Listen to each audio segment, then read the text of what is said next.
ఆమె సృష్టి స్థితి లయ చెయ్యగలిగినటువంటి స్వరూపిణి. మామూలు ఈశ్వరి కాదు, పరమ ఈశ్వరి. అందుకే లోకాల్లో ఆమె పాదముల వంక చూసి ఒక నమస్కారం చేస్తే చాలు. శంకరాచార్యుల వారు సౌందర్యలహరిలో అంటారు, సమయాచారమునందుండేటటువంటి వారిని రక్షించు పాదములు కలిగినటువంటి తల్లి హిమానీ హంతవ్యం హిమగిరి నివాసైక చతురౌ. పద్మం ఉందనుకోండి, మంచు వచ్చి తగిలితే ముడుచుకుపోతుంది. చీకటి పడిందనుకోండి, పద్మం ముడుచుకుపోతుంది. కానీ అమ్మవారి పాదాలు సరోజం తత్పాదవు జనని జయ కశ్చిత్రమిహకిం అంటారు. పాద పద్మములు అంటాం, కానీ నిజానికి పద్మములకు అమ్మవారి పాదములకు పోలిక లేదు. ఎందుచేత? పద్మాన్ని తీసుకెళ్లి హిమాలయ పర్వతం మీద పెట్టారనుకోండి, అంత చలికి తట్టుకోలేదు, ముడుచుకుపోతుంది. మంచు వచ్చి తగిలిందనుకోండి, ముడుచుకుపోతుంది. చీకటి పడిందనుకోండి, ముడుచుకుపోతుంది. పద్మంలో లక్ష్మీదేవి కూర్చుంటుంది, కానీ అమ్మవారి పాదాలో హిమవంతుడికి కూతురు కాబట్టి ఎప్పుడూ హిమవత్ పర్వతం మీద తిరుగుతుంది, ముడుచుకుపోయాయా? మంచు వచ్చి తగులుతుంది, ముడుచుకుపోయాయా? చీకటి పడిపోతే అమ్మవారి పాదాలు ముడుచుకుపోయాయా? ఎప్పుడైనా ఏ కష్టంలో ఉండండి, ఒక్కసారి తలుచుకుంటే చాలు. నఖైర్నాక స్త్రీణాం కరకమల సంకోచతిభిః తరుణాం దివ్యానాం హసతి యువతే చండి చరణౌ ఫలాని స్వశ్చేభ్యః కిసలయకరగ్రేణ దదత దరిద్రేభ్యో భద్రాం శ్రియమనిశమహాయ దదతౌ అంటారు. ఒక్కసారి ఆ పాదపద్మములను తలుచుకుని నమస్కరించినంత మాత్రం చేత ఎంత ఆపదలో ఉన్నవాణ్ణి అమ్మా అంటే చాలు చెయ్యిచ్చి పైకెత్తేటటువంటి తల్లి. కాబట్టి పరమ ఈశ్వరి ఆ తల్లి. కాబట్టి ఆనాటి నుంచి ఈనాటి వరకు వాసవి, కన్యక, పరమేశ్వరి అన్న పేరుతో ఆ తల్లి కీర్తింపబడుతోంది, ఆరాధింపబడుతోంది. ఎందరినో బిడ్డల్ని చేసుకుని ఆమె అనుగ్రహిస్తూనే ఉంది. ఆ తల్లి నీకే కాదు, అందరికీ తల్లి. జగదంబ అనేకమైనటువంటి అవతారములను స్వీకరిస్తూ ఉంటుంది. అవతారము అనే మాటకు అర్థం ఏమిటంటే, అసలు ఈ మాంస చక్షువు చేత దర్శనం చేయడానికి వీలు లేనటువంటి భగవతి యొక్క స్వరూపం కరచరణాదులతో అందరూ దర్శించడానికి యోగ్యమైన రీతిలో క్రిందకి దిగి వచ్చి ఈ భూమి మీద నడయాడితే అవతారము అని పిలుస్తారు. అలా భగవంతుడు కానీ భగవతి కానీ అనేక అవతారములు స్వీకరించారు. నిజానికి భగవంతుడికి లింగభేదం ఉండదు. ఆయన స్త్రీ కాదు, పురుషుడు కాడు, నపుంసకుడు కాడు. భాగవతంలో పోతన గారు ఒక మాట అంటారు, స్త్రీ పురుష నపుంసక మూర్తియును కాక తిర్య కమర నరాది మూర్తియును కాక కర్మ గుణభేద సదసత్ప్రకాశితాక వెనుకనందియుతానగు విభుతలంతు అంటారు. నిజానికి ఈశ్వరుడు ఒక రూపాన్ని పొందినటువంటి వాడు కాడు. సర్వవ్యాపకుడైనటువంటి పరమాత్మ అవతారంగా రావడానికి కారణం ఏమిటి అన్నది తానే చెప్పాడు భగవద్గీతలో. పరిత్రాణాయ సాధూనాం వినాశాయ చ దుష్కృతాం ధర్మ సంస్థాపనార్థాయ సంభవామి యుగే యుగే. అందులో ఆయన రావడానికి కారణం పరిత్రాణాయ సాధూనాం. పరమ భాగవతోత్తములైనటువంటి వారు, భగవంతుణ్ణి నమ్ముకుని బ్రతికేటటువంటి వారు, అంతటా నిండిపోయినటువంటి భగవత్ చైతన్యాన్ని ఒక రూపంతో చూడాలి అని కోరుకుంటే వాళ్ళ యొక్క కోరిక తీర్చడం కోసమని ఒక రూపాన్ని ధరించి వస్తాడు. అలాగే వినాశాయచ దుష్కృతాం. ఎప్పుడెప్పుడు సమాజమును పాడు చేసేటటువంటి వ్యక్తులు, ధర్మం వ్యతిరేకమైనటువంటి స్వభావము కలిగినటువంటి వారు పెరిగిపోతారో అటువంటి వారిని సంహరించడం కోసం వస్తూ ఉంటాడు. మూడవది ధర్మ సంస్థాపనార్థాయ. లోకంలో ధర్మాన్ని స్థాపించడం కోసం, అధర్మాన్ని తొలగించడం కోసం ఆయన అవతార స్వీకారం చేస్తాడు. భగవంతుణ్ణి పురుషుడిగా చెప్పినా ఇదే కారణం. భగవద్గీతలో కృష్ణ భగవానుడుగా ఆయన ఎందుకు అవతార స్వీకారం చేస్తాడో చెప్పినా ఇదే కారణం.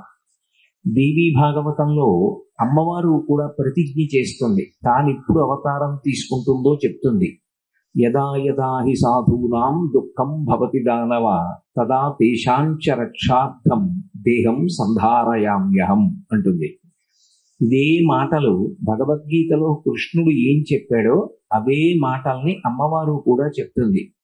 ఎప్పుడెప్పుడు భగవంతుణ్ణి నమ్ముకున్నటువంటి వారు, ధర్మాన్ని నమ్ముకున్నటువంటి భక్తులకు ఇబ్బంది కలుగుతుందో, అధర్మాత్ములైనటువంటి వారి చేత ధర్మాత్ములైన వారికి క్లేశం కలుగుతుందో, అప్పుడప్పుడు భక్తి తత్పరుల్ని, ధర్మాత్ముల్ని రక్షించడం కోసం, ధర్మ సంస్థాపన చెయ్యడం కోసం దేహం సంధారయామ్యహం, నేను ఒక రూపాన్ని ధరిస్తూ ఉంటాను అంటుంది. కాబట్టి మీరు భగవంతుడు అనండి, భగవతి అనండి, తత్వతః వాటిలో భేదమేమీ ఉండదు. ఉన్నది ఆ ఒక్క పదార్థమే. ఆ ఒక్క పదార్థము అనేకముగా మారుతూ ఉంటుంది. మారడానికి కారణం మాత్రం ఈ మూడు వినా ఇంకొకటి ఉండదు. అలా అమ్మవారు కూడా అనేకమైనటువంటి అవతారములు స్వీకరించింది. ఇందులో మీరు గమనించవలసినటువంటి విశేషమేమి అంటే, అమ్మవారు ఎప్పుడు అవతారం తీసుకున్నా ఎవ్వరికో ఒకరికి కుమార్తెగా వస్తుంది. తనని నమ్ముకున్నటువంటి పరమ భాగవతోత్తములైనటువంటి వారికి ఉపకారం చెయ్యడం కోసం, వారి ద్వారా సమాజాన్ని సంరక్షించడం కోసం ఆమె కుమార్తెగా వస్తుంది తప్ప, ఆమె భర్త మాత్రం ఎప్పుడూ భగవంతుడి తప్ప, భర్తృస్థానంలో మాత్రం ఎవ్వరూ ఆమె పక్కన అభిలషించకూడదు. అసలు అటువంటి పాపపుట ఆలోచన రాకూడదు. శంకరాచార్యుల వారు సౌందర్యలహరి చేస్తూ శివే శృంగారార్ధ్రా తదితరజనే కుచ్చనపరా అంటారు. అమ్మవారికి పరమశివుడి పేరు చెప్పేటప్పటికి కన్నులు శృంగార రసంతో తడి పొందుతాయిట. అంటే ఆమె యొక్క శృంగార భావన ఎప్పుడూ భగవంతుని ఎంది. అందుకే చిదంబర క్షేత్రంలో ఆమె శివకామ సుందరి. అంటే పరమశివుడి చేత ఆమె అందము చూడబడుతుంది. నా భార్య అందగత్తే అన్న భావనతో చూసేవాడెవరంటే పరమశివుడు ఒక్కడే. ఆమె అందము చేత మనస్సు ఉద్రేకం పొందేది ఒక్క శంకరుడికి. మనకందరికీ ఆమె అఖిలాండేశ్వరి, ఆమె అమ్మ. మీకు ఇంకా తేలికగా అర్థమయ్యేటట్టు చెప్పాలి అంటే, మా తల్లి గారిని కామదృష్టితో చూసే అధికారం మా తండ్రి గారిది ఒక్కరిది. కానీ మా అమ్మ అన్న భావన నాకు కలగగానే లోపల కలిగిన కామవికారం కూడా వెనక్కి వెళ్ళిపోతుంది. మాతృభావన చెయ్యగానే కామవికారం కూడా వెనక్కి వెళ్ళిపోతుంది. అందుకే భగవతి మనకి తల్లి, పరమేశ్వరుడికి ఇల్లాలు. అందుకే ఆమె శివకామ సుందరి. అదే తల్లి జంబుకేశ్వరంలో అఖిలాండేశ్వరి, మనకందరికీ అమ్మ, శంకరుడికి ఇల్లాలు. ఎందరినో అనుగ్రహించడానికి ఆవిడ ఎన్నో అవతారాలు పొందింది. మళ్ళీ వేరొక పేరు పెట్టుకుంటే మనం అలా ఒక వ్యక్తిని అనుగ్రహించి కుమార్తెగా నేను వచ్చాను అన్న విశేషాన్ని మరిచిపోతామేమోనని ఎవరిని అనుగ్రహించి వచ్చిందో వారి పేరే పెట్టుకుంది. ఒకానొకప్పుడు కాత్యాయన మహర్షిని అనుగ్రహించి ఆయన కుమార్తెగా వచ్చింది, కాత్యాయని అని పేరు పెట్టుకుంది. జనక మహారాజును అనుగ్రహించి వచ్చింది, జానకి అని పేరు పెట్టుకుంది. భృగు మహర్షిని అనుగ్రహించి వచ్చింది, భార్గవి అని పేరు పెట్టుకుంది. అలాగే పర్వతరాజైన హిమవంతుణ్ణి అనుగ్రహించి వచ్చింది, పార్వతి అని పేరు పెట్టుకుంది. దక్ష ప్రజాపతిని అనుగ్రహించి కుమార్తెగా వచ్చింది, దాక్షాయణి అని పేరు పెట్టుకుంది. ఆకాశరాజును అనుగ్రహించి వచ్చింది, పద్మావతి అని పేరు పెట్టుకుంది. ఎప్పుడెప్పుడు ఎవరెవరికైనా కుమార్తెగా వస్తుంది. అసలు యథార్థమైన మాట చెప్పాలంటే ఎవరి కడుపున కూతురు పుట్టినా అది అమ్మవారి. ఎందుకని అంటే అమ్మవారి యొక్క ప్రధానమైన లక్షణం ఏది అంటే నిత్యానపాయని. అంటే ఆయనని విడిచిపెట్టి ఆమె ఉండదు. శ్రీరమ సీతగాక నిజసేవక బృందము వీరవైష్ణవాచార జనంబుగాక విరజానది గౌతమిగాక వికుంఠమున్నారయ భద్రశైల శిఖరాగ్రముగాక వసించు చేతనోద్ధారకుడైన విష్ణుడవు దశరథి కరుణాపయోనిధి అంటాడు గోపరాజు గారు. ఆయన అవతార స్వీకారం చేస్తే ఆయనని విడిచిపెట్టి ఉండకుండా ఆయనతో పాటుగా తాను క్రిందకి దిగి వచ్చేస్తుంటుంది. ఆయన రాముడిగా వస్తే ఆమె సీతమ్మగా వస్తుంది. ఆమె అవతారం తీసుకుంటే ఆయన దిగొస్తాడు. ఆమె పార్వతిగా వస్తే పరమశివుడు వచ్చి పరిణయం చేసుకున్నాడు. ఆయన కృష్ణుడిగా వస్తే రుక్మిణిగా వస్తుంది. అనగా ఆదిలక్ష్మి అయిన రుక్మిణితోడ క్రీడ సల్పుచున్న కృష్ణ చూచి పట్టణంబులోని ప్రజలుల్లసిల్లిరి ప్రీతులగుచు మొక్క భీతులగుచు అంటారు పోతన గారు భాగవతంలో. ఎప్పుడెప్పుడు పరమేశ్వరుడు అవతార స్వీకారం చేసినా అప్పుడప్పుడు ఆమె కూడా అవతార స్వీకారం చేసి వచ్చేస్తుంది తప్ప ఆయనని విడిచిపెట్టి ఉండదు. అది ఆమె ప్రధాన లక్షణం. ఆమె మహాపతివ్రత. తనంత తానుగా లోకములను ఏలగలిగినటువంటి శక్తి కలిగినదైనా, ఆమె మహాసామ్రాజ్ఞి అయినా, ఆమె మాత్రం ఫలానా వారి ఇల్లాల్ని అని చెప్పుకోవడాన్ని ఇష్టపడుతుంది. సనాతన ధర్మానికి ఉన్న గొప్పతనం అది. అందుకే అంత గొప్ప తల్లిని వర్ణించిన శంకరాచార్యుల వారు మాత్రం అమ్మవారి వైభవాన్ని పూర్తి చేసేటప్పుడు ఒక మాట అన్నారు, మహామాయా విశ్వం భ్రమయసి పరబ్రహ్మ మహిషి అన్నారు. ఆమె ఎంతటి మహామాయా స్వరూపమైన పరబ్రహ్మమునకు ఇల్లాలు అని పిలిపించుకోవడాన్ని ఇష్టపడుతుంది. అది ఈ దేశ సంప్రదాయం, ఆమె నుంచే వచ్చింది. స్త్రీ తనంత తాను ఎంత గొప్పదైనా ఫలానా వారి ఇల్లాలని అని చెప్పుకోవడంలో సంతోషపడుతుంది, ఆయనకి వశవర్తి అయి ఉండడంలో సంతోషపడుతుంది. అంతేకాని ఆమె నేనింత గొప్పదాన్ని అని చెప్పి ఆవిడ భర్త ఈయన అని భర్త చెప్పుకోవాలని కోరుకోదు. కానీ ఒక్కొక్క చోట స్త్రీ పొందినటువంటి ఆధిక్యానికి, ఆవిడ చేసిన తపస్సుకి పరవశించినటువంటి భర్తలు నేను ఫలానా వారి భర్తని అని చెప్పుకుని మురిసిపోయిన సందర్భాలు కూడా ఉన్నాయి. శ్రీరామాయణంలో రాముడు అనసూయ అత్రిల యొక్క ఆశ్రమానికి వస్తే అత్రి మహర్షి మాట్లాడుతూ ఒక మాట అంటాడు, నన్ను అత్రి అంటారు. నేను అత్రి అని చెప్పడం కన్నా అనసూయమ్మ భర్త అని చెప్తే లోకానికి తెలుసు అంటాడు. అంత గొప్ప తపస్సు చేసింది అనసూయమ్మ. అది భారతదేశంలో స్త్రీ వైభవానికి పరాకాష్ఠ. అయినా అనసూయమ్మ మాత్రం మహాపతివ్రత. అత్రి ఇల్లాలు అని చెప్పడాన్నే ఆవిడ ఇష్టపడుతుంది. కాబట్టి ఆ తల్లి ఎంతమందికైనా కుమార్తెగా వస్తుంది. నిజానికి ఈ సభలో ఉన్నటువంటి కన్యకామణులు అందరూ కూడా ఆ తల్లి యొక్క అవతారమే, సువాసినులు ఆ తల్లి అవతారమే. అందుకే దేవేంద్రుడు వైకుంఠానికి వెళ్ళి లక్ష్మీదేవిని దర్శనం చేస్తే ఆవిడ ఎక్కడెక్కడ ఏ రూపంలో ఉందో దర్శనమిస్తూ గృహలక్ష్మి గృహి గృహి ప్రతి ఇంట్లో ఉన్నటువంటి ఇల్లాలి రూపంలో కనపడింది. ఈ పిల్లలు ఉన్నారు, వీళ్ళు ఒక తండ్రి తల్లికి కుమార్తెగా ఇవాళ పిలవబడుతున్నారు. కానీ వాళ్ళు అక్కడే ఉండిపోరు, వేరొక ఇంటికి వెళ్ళి మెట్టినింటికి వెళ్ళిపోతారు. వాళ్ళు అలా వెళ్ళిపోయినప్పుడు కొంచెం బాధ కలిగినా ఎంతో సంతోషాన్ని తల్లిదండ్రులు పొందుతారు. వాళ్ళ జీవితానికి పరమార్థం అలా వెళ్ళడంలోనే ఉంది. అక్కడ పిల్ల ఇక్కడ పుట్టి తరింప చేస్తోంది. అందుకే ఇయం సీత మమ సుత సహధర్మచరీతవా ప్రతీచ్ఛ చైనాం భద్రం తే పాణిం గృహ్ణీష్వపాణిన పతివ్రత మహాభాగా ఛాయైవానుగతా సదా అంటారు వాల్మీకి మహర్షి. పతిని నీడలా అనుగమించి తరిస్తుంది స్త్రీ. ఆ తల్లి కూడా ఎంతమందికైనా కుమార్తెగా వస్తుంది. నిజానికి వాళ్ళందరూ అమ్మవారి స్వరూపాలే, వాళ్ళందరూ నారాయణ స్వరూపుడైన భర్తని చేరిపోతారు. అందుకే వరుడు తన కన్నా చిన్నవాడైన మామగారు వరుడు కాళ్ళు కడిగి కన్యాదానం చేస్తాడు. నారాయణుడికి లక్ష్మిని సమర్పిస్తున్నాను, ఈ పిల్ల ఎప్పుడూ నీ సొత్తే, నన్ను అనుగ్రహించడానికి కొన్నాళ్ళు నా దగ్గర పెరిగింది అని వీరభద్ర విజయం చేస్తూ పోతన గారు ఒక అద్భుతమైన పద్యం చేశారు. పార్వతీదేవి ఆయన కడుపున పుట్టినప్పుడు ఆయన ఒక మాట అంటాడు, గిరిలలో ననొక్క గిరినైన నా పేరు వెలయచేసి తిట్లు ఇందువదన నీకు తండ్రినైతి నాకింత చాలదే ఇది మహాద్భుతంబు ఇందువదన అంటాడు. నేనేముందమ్మా ఒక కొండని, ఇన్ని కొండలున్నాయి, అన్ని కొండల్లో నేను ఓ కొండని, కానీ ఈ కొండ గొప్పది అన్న పేరు ఎందుకు నిలబడిపోయిందంటే నువ్వు నాకు కుమార్తెగా వచ్చావు, నీకు తండ్రినైతి నాకింత చాలదే ఇది మహాద్భుతంబు ఇందువదన అంటాడు. ఏ ఆడపిల్లైనా అంతే, ఏ ఆడపిల్లైనా లక్ష్మే పార్వతే. నా కూతురు పెళ్ళవనంత కాలం నా కూతురు కూర్చునుంటే నేను ఎప్పుడు ఆ కూతురు దగ్గర నిలబడి పద్యం చెప్తూ ఉండేవాడిని. గిరిలలో ననొక్క గిరినైన నా పేరు వెలయచేసి తిట్లు ఇందువదన నీకు తండ్రినైతి నాకింత చాలదే ఇది మహాద్భుతంబు ఇందువదన అనేవాణ్ణి.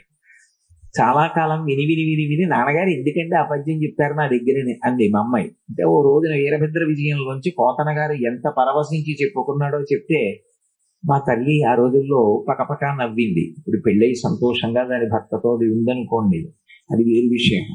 కాబట్టి ఏ ఆడపిల్లైనా అమ్మవారి స్వరూపమే. కానీ అవతారమునందు ఒక లక్షణం ఉంటుంది. ఆవిడ ఏదో దిద్దుతుంది, ఏదో ఒక సందేశాన్ని ఇస్తుంది. ఈ సందేశాన్ని ఇవ్వడం కూడా చాలా ఆశ్చర్యకరంగా ఉంటుంది. ఎందుకని అంటే ఆమె అవతార స్వీకారం చేసి సందేశం ఇచ్చేటప్పుడు ఎలా ఇస్తుంది అన్నదానికి ప్రమాణాన్ని వేదం చెప్పింది. మీకు ఇక్కడ స్ఫటికలింగం ఉంది, మరకతలింగం ఉంది. వాటికి రోజు అభిషేకం చేసేటప్పుడు రుద్రాధ్యాయంలో ఒక మాట చెప్తారు. శివా రుద్రస్య భేషజీ, శివా విశ్వాహ భేషజీ అంటారు. భేషజీ అంటే స్త్రీ వాక్యం. శివా అంటే అమ్మవారు, శివ అంటే శివుడు. శివా అంటే ఓ అమ్మా, ఓ పార్వతి, నువ్వు రుద్రస్య భేషజీ. రుద్రుడు అంటే శంకరుడు పరమ ప్రసన్నంగా ఉంటాడు. ఆయనకి ఎప్పుడు కోపం రాదు. అందుకే ఆయనకి సదా శివ, సదా బ్రహ్మ, సదా విష్ణు ఈ మాటలు లేవు. సదా శివ ఉంది. సదాశివునికి ఇల్లాలు, కానీ అటువంటి శివుడికి కోపం తెప్పిస్తుంది. కొంచెం సేపు ఆయన హాయ్ అని ఇలా వేలు చూపించేటట్టు చేస్తుంది. ఎందుకు చేస్తుంది అలా అంటే విశ్వాహ భేషజీ. మనం ఏమైనా పొరపాటు చేస్తున్నాం అనుకోండి, తల్లి ఎలా తండ్రికి చెప్పి వీడు సరిగ్గా చదవట్లేదుట, సరిగా పాఠశాలకు వెళ్ళలేదుట అని చెప్తే తండ్రి ఇలా వేలు చూపించి 2 దెబ్బలు కొట్టి మార్గంలోకి తీసుకొస్తాడో, అలా శివుణ్ణి రుద్రుణ్ణి చేస్తాడు. మళ్ళీ ఆవిడే ఫోన్లు ఇద్దరు ఏదో తప్పు చేశాడు, అంత కొడితే ఎలా, 2 దెబ్బలు వేశారుగా ఇంకా ఊరుకోండి, పిల్లాడికి జ్వరం రాదు, బెంగపెట్టుకోడు అని రుద్రుణ్ణి శివుణ్ణి చేస్తాడు. శివుణ్ణి రుద్రుణ్ణి చేసిన, రుద్రుణ్ణి శివుణ్ణి చేసిన ఆవిడ ఎందుకు వచ్చి చేస్తుంది అంటే విశ్వాహ భేషజీ. మనకి ఏదో ఒక పరమ ప్రయోజనాన్ని కల్పిస్తుంది, మనకొక దారి చెప్తుంది. ఇలా బ్రతకండు సుమా అని మార్గం నేర్పుతుంది. ఈ నేర్పడంలో మళ్ళీ అనేకమైనటువంటి ఆ విశేషాలు ప్రదర్శిస్తుంది. ఒకనాడు మహిషాసుర మర్దని అవుతుంది, ఒకనాడు పరమదయతో శాకంభరి అవుతుంది, ఒకనాడు ఏమీ చెయ్యదు, అవతార పరిసమాప్తి చేసేస్తుంది. యోగాగ్నిలో ప్రవేశించి దాక్షాయిణి అవతార పరిసమాప్తి చేసింది. అలా అవతార పరిసమాప్తి అగ్ని ప్రవేశం చేసింది కనుక ఆవిడికి సతీదేవి అని పేరు వచ్చింది. అంటే భర్తని ఎవరైనా చిన్న మాట అంటే ఆవిడ అంగీకరించదు, అందుకు సతీ అని పేరు. అగ్నిలో ప్రవేశించింది. ఇప్పుడు శివుడు రుద్రుడయ్యాడు, దక్షయజ్ఞ ధ్వంసం చేశాడు. మళ్ళీ వెళ్ళి ఆయన కాళ్ళు పట్టుకున్నారు, శివుడై రక్షించాడు. అగ్ని ప్రవేశం చేసి శివుణ్ణి రుద్రుణ్ణి చేసి నిరీశ్వర యాగములు చెయ్యకండి, శివనింద చెయ్యకండి, శివదూషణ చెయ్యకండి, అది పరమ భయంకరం. దానివల్ల ఎవ్వరూ కూడా లోకంలో అభ్యున్నతిని పొందరు. మనకి చూడండి, చరమ సందేశము అంటారు. మనిషి శరీరాన్ని విడిచిపెట్టే ముందు ఏదైనా ఒక మాట చెప్తే న్యాయమూర్తి వచ్చి వ్రాసుకున్నారనుకోండి, అది పరమసత్యంగా పరిగణిస్తారు. అందుకే ఆవిడ లోకానికి ఏదైనా ఒక పరమ సత్యమైన మార్గాన్ని చెప్పవలసి వస్తే అవతార పరిసమాప్తి చేస్తూ చెప్తుంది. సతీదేవిగా అవతార పరిసమాప్తి చేస్తూ ఆవిడ లోకానికి అంతటికీ కూడా ఒక సందేశం ఇచ్చింది. ఏమని అంటే, ఎవరైతే శివుణ్ణి ద్వేషిస్తారో, ఎవరైతే శివుడి పట్ల అమర్యాదతో ప్రవర్తిస్తారో వాళ్ళకి శాశ్వతమైనటువంటి శుభములు కలగవు. భవోద్భవోద్దేష్టి శివం శివేతరహ అంది. శివుణ్ణి ద్వేషించిన వాళ్ళకి శుభములు కలగమంటే ఎలా కలుగుతాయి? కాబట్టి లోకములకు తండ్రి అయిన శివుని పట్ల ద్వేషభావం పెంపొందించుకోవద్దు అని చరమ సందేశాన్ని ఇచ్చి అవతార పరిసమాప్తి చేసింది. లోకంలో ఒక్కొక్క అవతారాన్ని ఒక్కొక్కలా పరిసమాప్తం చేస్తూ ఆవిడ సందేశం ఇస్తుంది. ఇదే నేపథ్యాన్ని మీరు స్వీకరించండి. ఇదే నేపథ్యంతో ఆ తల్లి ఒకప్పుడు వాసవి కన్యకా పరమేశ్వరి అన్న పేరుతో అవతరించింది. కానీ ఆవిడ అవతరించినప్పుడు నిజానికి కన్యకా పరమేశ్వరి అన్న రెండు నామములు లేవు. వాసవి అన్నదే ఆవిడ పేరు. ఎందుచేత అంటే మీకు అందరికీ దానికి సంబంధించిన కథ తెలిసున్నదే, తెలియని విషయం కాదు. కానీ అందులో ఉన్న పరమార్థాన్ని తెలుసుకున్నప్పుడు అసలు ఎందుకు పూజ చేయాలి, ఎందుకు ఆ మార్గంలో ఉండాలన్న విషయం తెలుస్తుంది. భారతదేశంలో అనేక రాజ్యములు ఉండేవి. 11-12 శతాబ్దములలో అనేకమైనటువంటి స్వతంత్ర రాజ్యములు ఉన్నాయి. కురు, పాంచాల, కోసల, కాశీ, మజ్జి, వల్ల, అంగ, మగధ, వత్స, మత్స్య, ఛేది, అవంతి, గాంధార, కాంభోజ, సౌరాష్ట్ర, ఆశ్మక, వేంగి, ఇలా ఎన్నో రాజ్యాలు. ఆ రోజులలో దక్షిణ దేశంలో వేంగీరాజులు పరమ బలవంతుడు, విష్ణువర్ధనుడు అని ఆయన పరిపాలిస్తున్నటువంటి కాలం. పశ్చిమ గోదావరి జిల్లాలో ఇప్పటికీ ఉంది పెనుగొండ అని. ఆ పెనుగొండని రాజధానిని చేసుకుని చుట్టుపక్కల ఉన్న కొన్ని గ్రామాలు పట్టణాలతో కలిపి సామంతరాజుగా కుసుమశ్రేష్ఠి అనబడేటటువంటి ఒక వైశ్యుడు రాజ్య పరిపాలన చేస్తున్నాడు. మనకి వేదం ఒక మాట చెప్తుంది, ఎక్కడికైనా వెళ్ళినప్పుడు బ్రాహ్మణుడైతే పూజ చివర శర్మ అని కలుపుకోవాలి. నేను ఏదో వెళ్ళాను అనుకోండి, నా పేర్లో ఉందా లేదా వదిలేయండి, కానీ నేను పూజ చేస్తున్నప్పుడు, సంధ్యావందనం చేస్తున్నప్పుడు, దేవాలయానికి వెళ్ళినప్పుడు కోటేశ్వర శర్మ అహంభో అభివాదయే అనాలి. అది వైశ్యుడు అనుకోండి, పేరు చివర గుప్త చేర్చుకోవాలి. ఉందా లేదా వదిలేయండి, కృష్ణారావు గుప్తా అహంభో అభివాదయే అనాలి. క్షత్రియుడు అనుకోండి వర్మ చేర్చుకోవాలి. తదితరులు అనుకోండి దాస శబ్దాన్ని కలుపుకోవాలి. అది వేదం విధించింది, వారి వారి కర్తవ్యములుగా చేస్తారు అన్న ఉద్దేశ్యంతో. ఆయన శ్రేష్ఠి అంటే దాని అర్థం శ్రేష్టమైనటువంటి వాడు. దీని చేత శ్రేష్టత్వం వస్తుంది అంటే పురుష సూక్తంలో ఒక విషయం చెప్తారు. ఊరు తదస్య యద్వైశ్య పద్భ్యాగం శూద్రో అజాయత అని విరాట్ పురుషుని యొక్క స్వరూపం చెప్తారు. అది పక్షపాతరహితంగా తెలుసుకోవాలి. ఎవరిని చిన్నబుచ్చి మాట్లాడడం ఉండదు. వేదానికి అందరూ పరమేశ్వరుడి బిడ్డలు, ఎవరినీ చిన్నబుచ్చదు. మీకు నేను అసలు ఒక పెద్ద సత్యం చెప్పాలంటే, యథార్థానికి యజ్ఞోపవీతం ఉండి ఉపనయనం చేసుకుని 3 కాలముల యందు గాయత్రి చేసి తరించవలసినటువంటి వాడికి పేర్కొనబడినటువంటి విధి విధానం కన్నా ఉపనయనం చేసుకునేటటువంటి అవకాశం లేకపోయినా సూర్య భగవానుడి వంక తిరిగి స్కాంద పురాణాంతర్గతమైన స్తోత్రాన్ని ఒక్కసారి చెప్పినంత మాత్రం చేత ఉపనయనాధికారం లేని వారు 3 పూట్ల సంధ్యావందనం చేసి సహస్ర గాయత్రి చేసిన ఫలితాన్ని పొందుతున్నారు అన్నారు. ఎవరిని చిన్నపుచ్చదు వేదం. అందరూ భగవంతుని యొక్క బిడ్డలు. బ్రాహ్మణోస్య ముఖమాసీత్, బ్రాహ్మణులు ముఖమండలంలో ఉంటారు అన్నారు. ఎందుకని అంటే ఈ క్రింద ఉండేటటువంటి శరీరాన్నంతటినీ నడిపించడానికి కావలసిన ఆజ్ఞ శిరస్సు నుండి వస్తుంది. బ్రాహ్మణుడు శాస్త్రాన్ని చదువుకోవాలి, పక్షపాతం లేకుండా శాస్త్రం మాట్లాడాలి, సమాజమునకు మంచి దారి చూపించాలి. అందుకని బ్రాహ్మణోస్య ముఖమాసీత్ బాహూరాజన్యకృత. క్షత్రియుడు ఏం చేయాలి?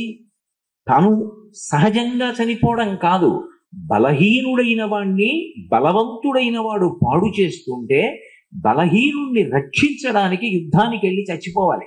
అందుకని బలమున్నవాడై ఉండాలి. అందుకని బాహూరాజన్యకృత, విరాట్ పురుషుని యొక్క బాహువులు క్షత్రియులైనారు. భూరు తదస్య యద్వైశ్య, వైశ్యులు విరాట్ పురుషుని యొక్క తొడలై ఉన్నారు. ఎందుకు తొడలన్నారు అంటే శరీరంలో అన్ని అవయవాలు కన్నా లావుగా ఉండవలసినది ఏది అంటే తొడ. తొడలు బలంగా లేవనుకోండి, తొడలు బలహీన పడిపోయాయి అనుకోండి, సన్నగా అయిపోయాయి అనుకోండి, ఇక చలనం ఉండదు. ఈ పైన ఉన్నటువంటి శిరస్సు ఆజ్ఞాపించిన, ఓ శరీరమా నువ్వు కదులు, కన్యకాపరమేశ్వరి దేవాలయానికి వెళ్ళాలి, ప్రవచనం చెయ్యాలి, నువ్వు కదులు అన్న ఈ శరీరం కదలలేదు. ఎందుకంటే ఈ పైన ఉన్నటువంటి బరువుని ఆజ్ఞని గమన శక్తి ఉన్నటువంటి కాళ్ళని కలిపి నడవడానికి బలంతో మోసేది ఏది అంటే తొడ. ఈ తొడ నొప్పి చేసింది అనుకోండి, తొడ మీద పుండు పుట్టింది అనుకోండి, అసలు కూర్చోవడం కష్టం. తొడ కింద పుండు వేసింది అనుకోండి, నేను ఎలా కూర్చుంటా, ఎలా అనుష్ఠానం చేస్తా? తొడ నిప్పెట్టింది అనుకోండి, గమన శక్తి ఏది, ఎలా కదులుతా? ఏమీ చెయ్యలేడు, చాలా కష్టపడిపోతాడు. తొడలు బలంగా ఉండాలి. అంటే వాణిజ్య వ్యాపారముల యందు నిమగ్నమైనటువంటి వైశ్యులు పరిపుష్టంగా ఉన్నప్పుడే విరాట్ పురుషుడైనటువంటి సమాజం అంతా కూడా బలంగా ఉంటుంది అని దాని అర్థం.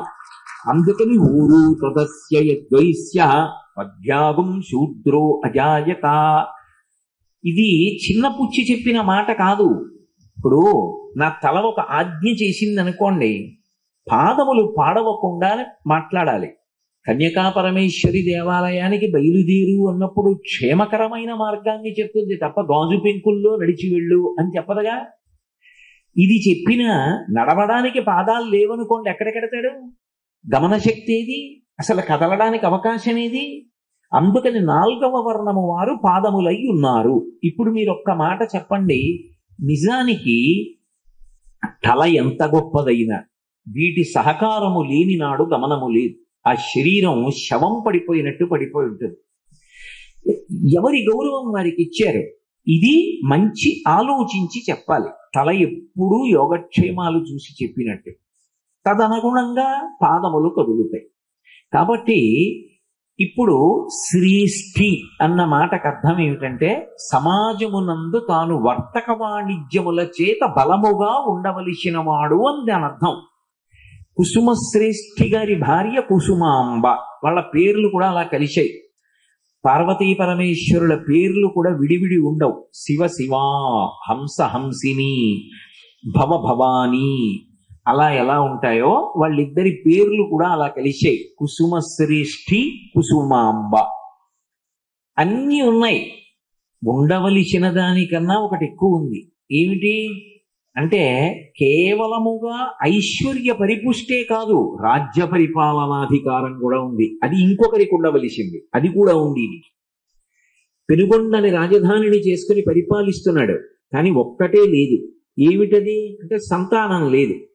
సంతానం లేకపోతే కొంతకాలం జీవితం సంతోషంగా ఉంటుందేమో, కానీ నిజానికి ఒక వయసు వచ్చిన తరువాత బిడ్డలు లేకపోతే జీవితం బరువు అయిపోతుంది. పిల్లలు తొక్కకుండా పక్క ఉండాలి అని అందరూ కోరుకుంటారు, పక్క శుభ్రంగా ఉండాలని.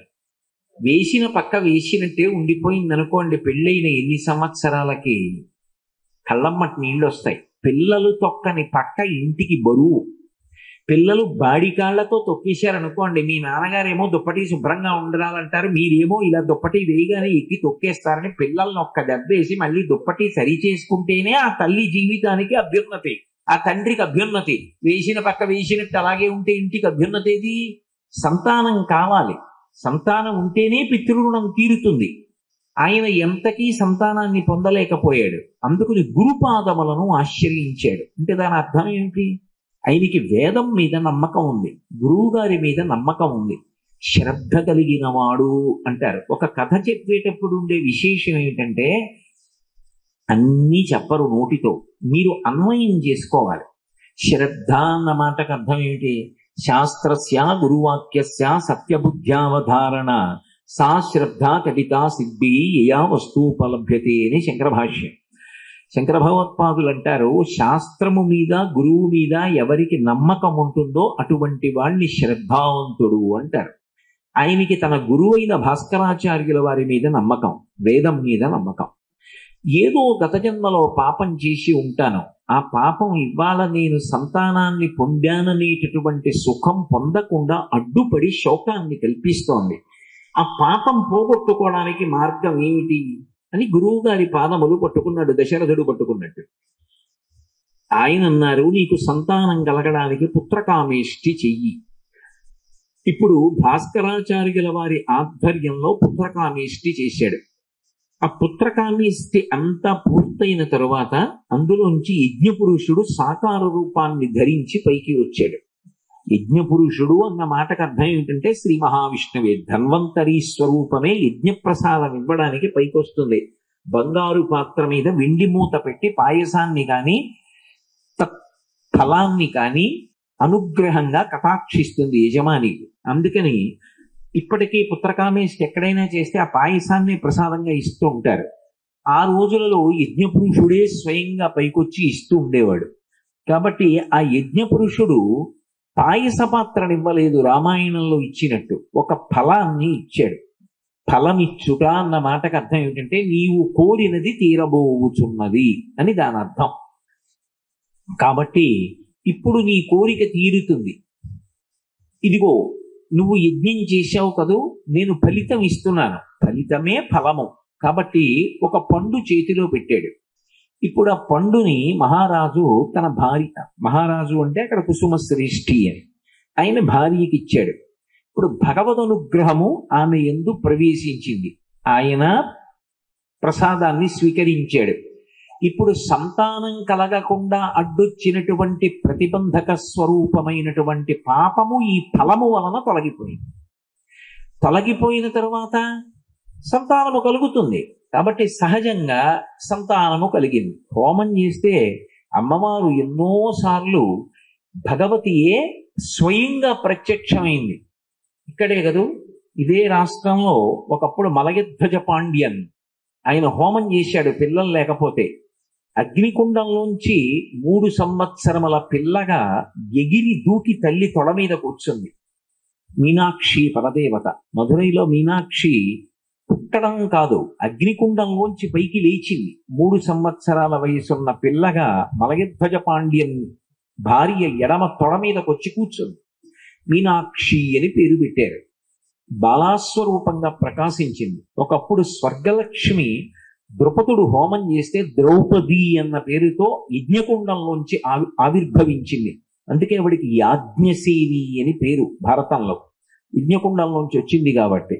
అలా ఇక్కడ యజ్ఞపురుషుడు ఇచ్చినటువంటి ప్రసాద స్వరూపమైన ఫలాన్ని స్వీకరించిన కారణం చేత వారికి 2 కుమారులు కలిగారు. ఆ ఒక కుమారుడు ఒక కుమార్తె, 2 కుమారులు కాదు, 2 సంతానం కలిగారు. ఒకరు కుమారుడు ఒకరు కుమార్తె. పూర్ణమైపోయింది. ఎందుకని? ఒక్క కొడుకున్నాడు అనుకోండి, అది పూర్తి తృప్తి కాదు. ఒక్క కూతురు ఉందనుకోండి, పూర్తి తృప్తి కాదు. ఎందుచేత? కూతురుండి కొడుకు లేడనుకోండి, కూతురు 2 వంశాలని తరింపచేస్తుంది. కానీ ఒక ఇబ్బంది ఉంటుంది. తన తర్వాత తన ఇంట్లో పూజా మందిరానికి పూజ చేసేవాడు ఉండడు. కేరళలో ఇప్పటికీ ఒక సంప్రదాయం ఉంది. తండ్రి ఆస్తిని విభాగం చెయ్యడు. సింహాసనం తండ్రి చేత పూజింపబడుతుంది. ఇంట్లో సింహాసనం పెద్ద కొడుకు వెళ్ళిపోతుంది. ఆస్తిలో సింహభాగం కూడా పెద్ద కొడుకు వెళ్ళిపోతుంది. ఎందుకంటే సింహాసనం ఆయనది కాబట్టి అతిథి పోషణము బంధు పోషణము ఆయనది. సింహభాగం ఇచ్చేస్తారు. సింహాసనం విషయంలో తగాదా ఉండదు, పెద్దవాడికి వెళ్ళిపోతుంది సింహాసనం. అప్పుడు ఏమవుతుంది? ఆ గోత్రంతో జరుగుతుంది పూజ. కొడుకు లేడనుకోండి, పూజ ఆగిపోతుంది. అందుకు కొడుకు కావాలంటారు తప్ప పున్నామల రకం నుండి తప్పిస్తాడు, శ్రాద్ధ కర్మ చేస్తాడు. కూతురివి చేయకపోవచ్చు, కానీ 2 వంశములను తరింపచేస్తుంది. సీతమ్మ విదేహ వంశాన్ని ఇక్ష్వాకు వంశాన్ని తరింప చెయ్యగలదు. అందుకే పాణిగ్రహణం చేసినప్పుడు జాగ్రత్త చెప్తారు. వివాహం జరుగుతున్నప్పుడు చేయి పట్టుకోమంటారు. రామాయణ కాలంలో అయితే జీలకర్ర బెల్లం కళ్ళల్లోకి చూసుకోవడం ముహూర్తం కాదు, పాణిగ్రహణమే ముహూర్తం. పాణిగ్రహణం చేసేటప్పుడు ఆడపిల్ల కుడి చెయ్యి చాపుతుంది. ఇలా చాపి ఉంచితే వరుడు తన కుడి చేతిని బోర్లించి పట్టుకోవాలి. పట్టుకున్నప్పుడు బొటనవేలు రాపాడేటట్టుగా పట్టుకుంటే కొడుకులు పుడతారు. వేళ్ళు మాత్రమే తగిలితే కూతురు ఒక్కతే పుడుతుంది. అరచేతికి వేళ్లకి వేళ్ళు పూర్తిగా తగిలేటట్టుగా పట్టుకుంటే కొడుకులు కూతుళ్ళు కూడా పుడతారని వైవాహిక మంత్రములకు వ్యాఖ్యానం. ఎందుకని అంటే పుత్రులు కావాలి, పుత్రికలు కావాలి. ఎందుకంటే ఆడపిల్ల పుట్టింది, ఆ ఇంటి అందమే వేరు. నిన్ననే కదా చెప్పాను. చక్కగా ఆ కన్యాదానం చేయడం, ఆ ఆడపిల్ల ఇంటికి రావడం, పురిటికి రావడం, మనవలు మునిమనవలు, ఆ ఆడపిల్ల ప్రేమ, అదో సంతోషం. కొడుకు పుట్టాడు, తన తర్వాత సింహాసనానికి పూజ చేస్తాడు. తన తర్వాత కూడా తన కూతురికి పుట్టినిల్లు ఉంటుంది. అందుకని కొడుకు కూతురు కావాలి. పూర్ణ ఫలితాన్ని ఇచ్చేశాడు ఇప్పుడు యజ్ఞపురుషుడు. అంటే దీని అర్థం ఏమి అర్థమైంది మీకు అంటే శ్రియమిచ్చేత్ హుతాశన అంటే వేదము నిరూపింపబడుతోంది. మీకు ఎప్పుడైనా అభ్యున్నతిని కల్పించగలిగినటువంటి దాన్ని భగవంతుడు ఇవ్వాలి అంటే దేని ద్వారా ఇస్తాడంటే అగ్ని ఆరాధనము వలన ఇస్తాడు. అసలు నిజానికి భారతీయులు సనాతన ధర్మంలో ఉన్న వాళ్ళందరూ కూడా అగ్ని ఆరాధకులు. అగ్నిని ఆరాధన చేస్తాం మనం. అందుకే ఆడవాళ్ళు కూడా వంట చేసినప్పుడు పొయ్యి మించి అన్నపాత్ర కిందకి దింపుతున్నారు అనుకోండి, దాన్ని పొరపాటున కూడా పొయ్యికి ఇటువైపుకి దింపరు, అంటే కుడి చేతి వైపుకి దింపరు. ఎందుకు దింపరు అంటే తూర్పుకి తిరిగి వంట చేస్తారు. తూర్పుకి తిరిగి వంట చేస్తున్నప్పుడు ఇల్లాలికి కుడి చేతి వైపు ఏ దిక్కుంటుంది? దక్షిణ దిక్కుంటుంది. దింపిన అన్నపాత్రని దక్షిణం వైపుకి దింపారనుకోండి, వెంటనే అది పితృదేవతాస్థానంలో ఉన్నటువంటి వాళ్ళకి అన్నం అవుతుంది. అప్పుడు అది శ్రాద్ధశేషమైపోతుంది. అందుకే యజ్ఞం చేసేటప్పుడు కూడా పాయస పాత్ర చెరువు అంటారు. తెచ్చి అక్కడ పెట్టగానే ముందోసారి ఉత్తరం వైపుకి జరుపుతారు. ఉత్తరం వైపుకి జరిపితే దేవతలకి హవిస్సు అవుతుంది. పురుషుడైతే స్వాహాకారంతో హవిస్సు ఇవ్వాలి. స్త్రీకి ఒక అధికారం ఉంది. ఏ పొయ్యిలో వంట చేసిందో ఆ పొయ్యిలో నేతితో తడిపినటువంటి 2 బితుకులు వేసి నమస్కారం చెయ్యాలి. అగ్నిహోత్రుడు భట్టారకుడు. భట్టారక శబ్దం అందరికీ ఉండదు. శృంగార భట్టారక కాళిదాసు, లలితాపరా భట్టారిక అమ్మవారు, క్రోధ భట్టారక దుర్వాసో మహర్షి, అగ్ని భట్టారక అగ్నిహోత్రుడు. భట్టారక అంటే పరమ పూజనీయుడు అని అర్థం. అగ్ని భట్టారకుడు ఆయన పరమ పూజనీయుడు, గొప్ప బ్రాహ్మణుడు. ఇంటే మొట్టమొదట ఒక సద్బ్రాహ్మణుడు అన్నం తిన్నాడు. నేతి మెతుకు వేసింది. ఆవిడ స్వాహాకారంతో వేయదు, 2 నేతి మెతుకులు తీసి అగ్నిహోత్రంలో వేసి నమస్కారం చేస్తుంది. ఇప్పుడు ఆ మిగిలినది ఏమిటి? బ్రాహ్మణోచ్ఛిష్టం. ఇప్పుడు అది యజమానికి పెడుతుంది, పిల్లలకి పెడుతుంది. దానివల్ల శ్రియం వేరు, ప్రియం వేరు. ఇది మీరు బాగా పట్టుకోవాలి. ప్రియం అంటే ఏమిటో తెలుసా? నా మనసులోంచి పుట్టినటువంటి కోరికలు అన్ని వేళలా అభ్యున్నతి కారకాలు కావు. ఎందుకని అంటే ఇక్కడికి నేను వచ్చాను, వెళ్ళిపోతున్నప్పుడు అక్కడ నాకేదో గొలుసు కనపడింది అనుకోండి, చటుక్కున తీసి జేబులో వేసుకుందాం, ఇన్నాళ్ళకు గొలుసు దొరికింది మనకి అనిపించింది అనుకోండి, నేను జేబులో వేసుకుంటే అది ప్రియం, నా మనసుకి సంతోషాన్ని పెడుతుంది. కానీ దొంగతనం కాదు. దేవాలయంలో పట్టుకెళ్ళడం ఎంత ప్రమాదం. దేవాలయం కాదు, ఎక్కడా అలా తీసుకోకూడదు. కాబట్టి వద్దు, ఇది నాది కాదు. పాపం సాక్షాత్ ఆ తల్లి గురించి చెప్పడానికి వచ్చాను. ఆ తల్లి నా మనశ్శుద్ధిని పరిశీలించడానికి ఏం చేస్తావని నగ విడిచిపెట్టింది. ఏ తల్లి రూపంలోనూ వదిలిపెట్టి పరిశీలిస్తోంది. ఈ నగని నేను తిరిగి ఇవ్వడం, అమ్మవారికి నగ చేయించి ఇవ్వడం అని తీసి ఇచ్చేసాను అనుకోండి, శ్రియం. ఈ మంచి పని నన్ను నా వంశాన్ని కాపాడుతుంది. అందులో కొంచెం ఉరిపిడి ఉంటుంది, కష్టం ఉంటుంది. కానీ ధర్మాన్ని పట్టుకుంటే శ్రియం. మనసుకి ఇష్టమైంది కదా అని ధర్మాన్ని వదిలిపట్టుకుంటే ప్రియం. రావణుడు పట్టుకున్నది ప్రియం, రాముడు పట్టుకున్నది శ్రియం. అది తేడా. అందుకే నీకు శ్రియము కలుగుగాక అంటారు శంకరాచార్యుల వారు. ఎక్కడ స్తోత్రం చేసినా ఒక మాట అంటారు, నీకు శ్రేయస్సు కలుగుగాక అంటారు. అగ్నిని ఆరాధన చేస్తే ఏమిస్తుంది అంటే శ్రియాన్ని ఇస్తుంది. శ్రియం వలన కీర్తి వస్తుంది, యశోశరీరుడు అవుతాడు. అందుకని అగ్నిహోత్రమునందు నేతి అన్నపు మెతుకు వేసి మిగిలిన శేషాన్ని యజమానికి బిడ్డలకి పెడుతుంది భార్య. పురుషుడైతే అగ్ని కార్యం చేసి అగ్నిలో హవిస్సిస్తాడు స్వాహాకారంతో. కాబట్టి ఇప్పుడు అగ్నిహోత్రుణ్ణి ఆరాధన చేస్తే వచ్చినటువంటి ఈ పిల్లలిద్దరూ ఎవరు? శ్రియం. వాళ్ళెవరికి శ్రియం అంటే శాశ్వతమైన కీర్తి ఆ తల్లిదండ్రులకు కట్టబెట్టబోతున్నారు. అంటే ఎక్కడెక్కడ ఎప్పుడెప్పుడు వాసవి కన్యకా పరమేశ్వరి అమ్మవారి దేవాలయం ఉన్నా అక్కడికి వెళ్ళి నమస్కారం చేసినప్పుడల్లా వాళ్ళ మూర్తులు అక్కడ ఉన్నా లేకపోయినా ఎవరిని స్మరిస్తారంటే కుసుమశ్రేష్ఠిని కుసుమాంబని స్మరిస్తారు. అంతటి కీర్తి వాళ్ళకి కట్టబెట్టడానికి అగ్నిహోత్రుడు అనుగ్రహించాడు. కాబట్టి శ్రియమిచ్చేత్ హుతాశన, అగ్ని ద్వారా వచ్చిన శ్రేయము, శ్రేయస్సు. వాళ్ళిద్దరికీ నామకరణం చేయవలసి వచ్చింది. ఆయనకి ఎందుకు వచ్చిందో ఆలోచన. ఇప్పటికీ మనం అంటుంటాం కదూ, కన్యాకుమారి ధీమహి తన్నో దుర్గి ప్రచోదయాత్. ప్రచోదయాత్ అంటే మా భావములను ప్రకాశింపజేయుగాక, ఉద్దీపింపజేయుగాక అని. ఆయన ఆలోచన అలా కలిగింది. కొడుక్కి విరూపాక్షుడు అని పేరు పెట్టాడు. విరూపాక్షుడు అన్న నామం ప్రధానంగా శివుడికి అన్వయం అవుతుంది. విరూపాక్షుడు అని కొడుక్కి పెట్టాడు. కూతురికి వాసవాంబ అని పేరుంచాడు. అంబ అంటే అమ్మ అని. అంబ శబ్దం పూర్వం భగవతి పరంగా కలుపుకుంటూ ఉండేవారు. లలితాంబ, కామాక్ష్యాంబ, అలా చివర అంబా శబ్దాన్ని కలిపి వాసవాంబ అన్నాడు. ఎవరు వాసవి అన్న మాటకు అర్థం ఏమిటి అంటే వసువు, వసువులు అంటూ ఉంటాం కదా. వాసవుడు అంటే ఇంద్రుడు. ఇంద్రుడు అని నేను అన్నప్పుడు కేవలము స్వర్గలోకాధిపతి కాదు. వేదమునందు ఇంద్రశబ్దం ఎవరికి అన్వయం అంటే పరబ్రహ్మమునకు అన్వయం. ఇప్పటికి మీరు రుద్రాధ్యాయం వినండి. అభిషేకం చేస్తున్నప్పుడు ఓ మాట చెప్తారు. ఏదో పృథివీచమ ఇంద్రశ్చమే త్వష్టాచమ ఇంద్రశ్చమే విష్ణుశ్చమ ఇంద్రశ్చమే అంటారు. ఆ అనువాకం అంతా కూడా ఇంద్రశ్చమే ఇంద్రశ్చమే ఇంద్రశ్చమే అని నడుస్తుంది. మీరు రామాయణం చదవండి. అస్తమానం రాముణ్ణి ఇంద్రశబ్దంతో పిలుస్తారు వాల్మీకి మహర్షి. ఇంద్రశబ్దం పరబ్రహ్మస్వరూపం వేదంలో. పరబ్రహ్మము యొక్క శక్తి ఎవరో ఆమెయే పరబ్రహ్మ మహిషి. ఇప్పుడు వాసవి అన్న మాటకు అర్థం ఏమిటంటే పరబ్రహ్మ మహిషి. ఆమెయే కామాక్షి, ఆమెయే లలితా పరాభట్టారిక. అంటే ఆమె ఒక్క సరస్వతి కాదు, ఒక్క లక్ష్మి కాదు, ఒక్క పార్వతి కాదు, ముగ్గురు శక్తుల మూలపుటమ్మ.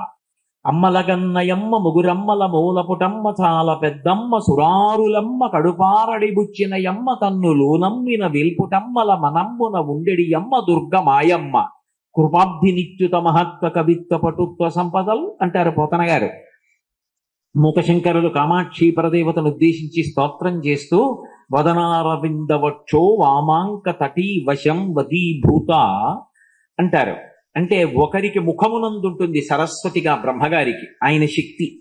శ్రీ మహావిష్ణువుకి వక్షస్థలమునందుంటుంది లక్ష్మి స్థితికార శక్తి. పరమశివుడికి వామార్ధ భాగమునందుంటుంది లయకార శక్తి. ఒక్కొక్కరికి ఒక్కొక్క శక్తినిచ్చింది. అది అలా మూడుగా ఉన్నటువంటి ఒక్కటి ఎవరో ఆమెయే కామాక్షి, ఆమెయే మీనాక్షి, ఆమెయే విశాలాక్షి, ఆమెయే అంబ, ఆమెయే వాసన.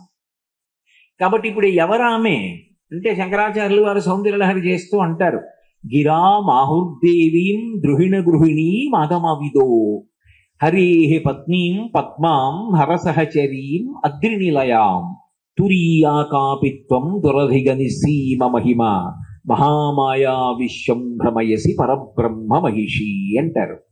అమ్మా నువ్వే ఒకప్పుడు విష్ణువు ఇల్లాలు లక్ష్మివై ఐశ్వర్యాన్ని ఇస్తావు. ఒకప్పుడు నువ్వే గిరా మాహుర్దేవీం ద్రుహిణ గృహిణీం అగమ విదోహో శాస్త్రములు తెలుసున్న వారు చెప్పిన మాటమ్మా. నువ్వే ఒకప్పుడు తెల్లటి బట్ట కట్టుకుని సరస్వతీ కటాక్షం ఇస్తావు. నువ్వే ఒకప్పుడు ఎర్రటి బట్ట కట్టుకుని శక్తినిస్తావు. మూడు ఇవ్వగలిగిన దానివి నువ్వే. అవతలవాడు వచ్చి నీ ముందు నిలబడినప్పుడు వాడికి ఏది ఇస్తే ప్రయోజనమో దాన్ని ఆరూపంగా ఇస్తావు. చదువిచ్చినప్పుడు సరస్వతి, ఐశ్వర్యం ఇచ్చినప్పుడు లక్ష్మి, శక్తినిచ్చినప్పుడు పార్వతి, ఇస్తున్నది మాత్రం ఆవిడే. ఇందులో వెడుతున్నప్పుడు దాని పేరు విద్యుత్ శక్తి అంతే. అది ఇందులోకి వస్తే నేను చెప్పిన మాట గట్టిగా వినపడుతుంది, అది ఇందులోకి వస్తే నాకు గాలేస్తుంది, అది అందులోకి వెడితే దీపం బాగా వెలుగుతుంది. కానీ ఇవన్నీ ఉన్న లోపల అది లేనప్పుడు మాత్రం ఎందుకు పలికి. అది విద్యుత్ శక్తి. శక్తి ఆ ఒక్క శక్తి ఈ మూడైతే మీకేం అభ్యంతరం లేదుగా. ఆ విద్యుత్ శక్తిగా మూడుగా మారి ప్రయోజనం ఇస్తోంది. ఆ ఒక్క వాసవియే సరస్వతి అయి చదువునిస్తుంది, లక్ష్మి అయి ఐశ్వర్యం ఇస్తుంది, పార్వతి అయి శక్తినిస్తుందని చెప్పడం వాసవి. కాబట్టి ఆమె ఇంద్రశబ్దం చేత వేదపరమైన ఇంద్రశబ్దంలో పరబ్రహ్మ మహిషి. ముగ్గురమ్మల మూలపుటమ్మ ఆమె. కాదంటారా? ఇంకొంచెం కిందకు వస్తానంటారా? వాసవుడు అంటే ఇంద్రుడు, ఇంద్రశక్తి అంటే ఇంద్రాణి. ఇంద్రాణి అన్న మాటకు అర్థం ఏంటంటే స్వర్గలక్ష్మి. సమస్త భోగములకు ఆలవాలము స్వర్గలోకం. ఇంద్రుని యొక్క శక్తి ఏదో ఆమెయే ఇంద్రాణి. కాబట్టి ఇంద్రశక్తిగా పిలవబడేటటువంటి తల్లి. కాదంటారా? ఈ ఇంద్రియములకన్నిటికీ కూడా శక్తి అయినటువంటి రూపం ఎవరుందో ఆమెయే వాసవి. మీరు ఎన్ని రకాలుగా చెప్పండి, ఆమె ఎవరు అంటే ఆదిశక్తి, ఆమెయే పరదేవత. ఒకప్పుడు సీతగా వచ్చింది, ఒకప్పుడు రుక్మిణిగా వచ్చింది, ఒకప్పుడు కాత్యాయినిగా వచ్చింది, ఒకప్పుడు దాక్షాయినిగా వచ్చింది, ఒకప్పుడు వాసవిగా వచ్చింది. అయితే నాకు కూతురుగా వచ్చిన తత్వతః నువ్వు నాకు అమ్మవి. కానీ ఇప్పుడు నువ్వు మాత్రం నన్ను నాన్నగారండి అంటున్నావు, కుసుమాంబని పట్టుకుని అమ్మా అంటున్నావు. అమ్మాని నువ్వు నిజానికి ఈవిడన్నా లౌకికంగా మమ్మల్ని అనుగ్రహించడానికి అమ్మా అంటున్నావు, కానీ నువ్వే మాకు అమ్మవి. తత్వతః నువ్వు లోకములకు తల్లివి, కాబట్టి మేము నీకు బిడ్డలమే. మా అదృష్టం ఏంటి, మిగిలిన వాళ్ళకి మాకు ఓ తేడా ఉంది. వాళ్ళందరూ నీ దగ్గరికి వచ్చి భిక్షాం దేహి కృపావలంబనకరీ మాతాన్నపూర్ణేశ్వరి అంటారమ్మా, అన్నం పెట్టంటారు. మేమేం చేస్తాం, అమ్మ అన్నం తినంటాం. ఎందుకని, మరి కూతురుగా వచ్చావుగా. శంకరాచార్యుల వారు ఈ తేడా చెప్పారు సౌందర్యలహరిలో. ఏదో అందరూ అమ్మ అన్నం పెట్టంటారు పార్వతీదేవిని. హిమవంతుడు ఏం చేశాడు అంటే, ఆయన మాత్రం ఇలా చేత్తో కరాగ్రేణ స్పృష్టం ద్రుహిణగిరిణ అని ఆ గడ్డం పట్టుకుని, తల్లి పార్వతి అన్నం తినవు, అన్నం తినకపోతే ఆకలేస్తుందమ్మా అని అన్నం పెట్టాడు. నిజానికి ఆ అన్నం పెడుతున్నది ఎవరు? ఆవిడే. ఆవిడ అందరికీ అన్నం పెడుతుంటే అమ్మా అని పిలిచి అన్నం పెట్టే అధికారం, గడ్డం పట్టుకునే అధికారం ఆవిడ అనుగ్రహంతోనే హిమవంతుడు పొందినట్టు ఇవాళ మేం పొందాం. అందుకని అంబ శబ్దం కలిపాడు. ఇప్పుడు కలిపితే వాసవాంబ అన్నారు. ఇప్పుడు పుట్టినది ఎవరు? పరదేవతయే. ఎందుకు పరదేవత అంటే, ఆమె లౌకికంగా ఒక కర్మ అనుభవించడానికి వచ్చింది కాదు, పుత్రకామేష్టి చేస్తే వచ్చింది అగ్ని యొక్క అనుగ్రహంగా. అందుకని వాళ్ళిద్దరెవరో కారు, అన్నా చెల్లెళ్ళుగా వచ్చారు తప్ప నిజానికి వాళ్ళు సాక్షాత్తుగా పరబ్రహ్మము, పరబ్రహ్మ మహిషి నా ఇంట పుట్టారు రూపాలతో. అది కుసుమశ్రేష్ఠి యొక్క భావన. పరమ సంతోషం. కాలం గడిచిపోతోంది, ఆ పిల్ల పెద్దదైంది, యవ్వనం అంకురించింది, చక్కగా ఇంట్లో తిరుగుతోంది.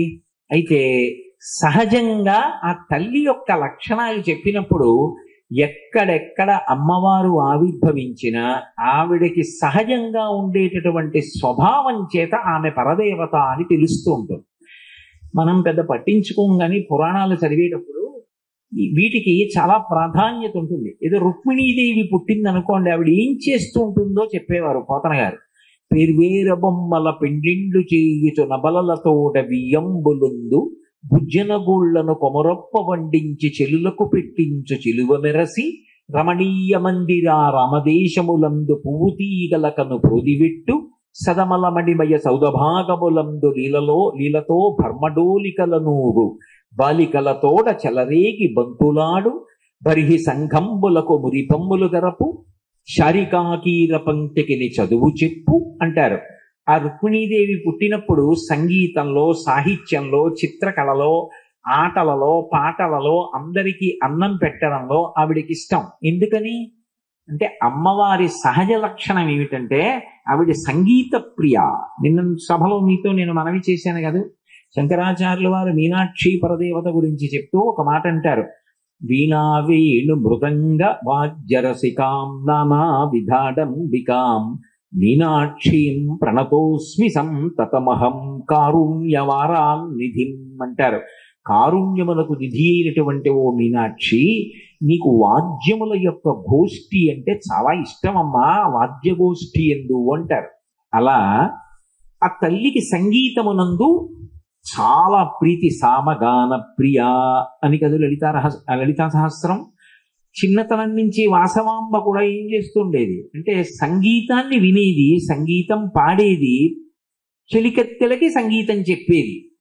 ఆమె నడిచి వెడుతుంటే ఆమె యొక్క నడకలను చూసి హంసలు నడకలు నేర్చుకుంటుండేవి. ఎందుకని? మరాళి మందగమన. అసలు రహస్యం ఏమిటి? యోగులు ఊపిరి తీసి ఊపిరి విడిచిపెడుతున్నప్పుడు భావ సమాధిలో వాళ్ళ దగ్గర అమ్మవారు కదిలి వెడుతున్నప్పుడు అమ్మవారి పాదములకు పెట్టుకున్నటువంటి మంజీరముల యొక్క శబ్దములు వాళ్ళకి వినపడతాయి. అది యోగి వింటాడు. అందుకే అటువంటి మహాపురుషులు ఎక్కడుంటారో అటువంటి గదులలో సువాసనలు వస్తాయి. ఎందుకంటే అమ్మవారు తిరుగుతోంది అని గుర్తు ఏమిటంటే ఆ సువాసనే. శంకరాచార్యులు వారు సౌందర్యలహరిలో చెప్తారు ఆ రహస్యం. దునూతుధ్వంతం నస్తులిత దళితేందీ వరవనం ఘనస్నిగ్ధ శ్లక్షణం చికురనికురంబం తవసివే అంటారు. ఆవిడ జుట్టుకి జుట్టులో పువ్వులకి కూడా అంత గొప్ప పరిమళం ఉంటుంది. కాబట్టి ఆ తల్లి సంగీత సాహిత్యముల యందు లలితమైన భావనల యందు ప్రీతి కలిగి ఉంది వాసవాంబ.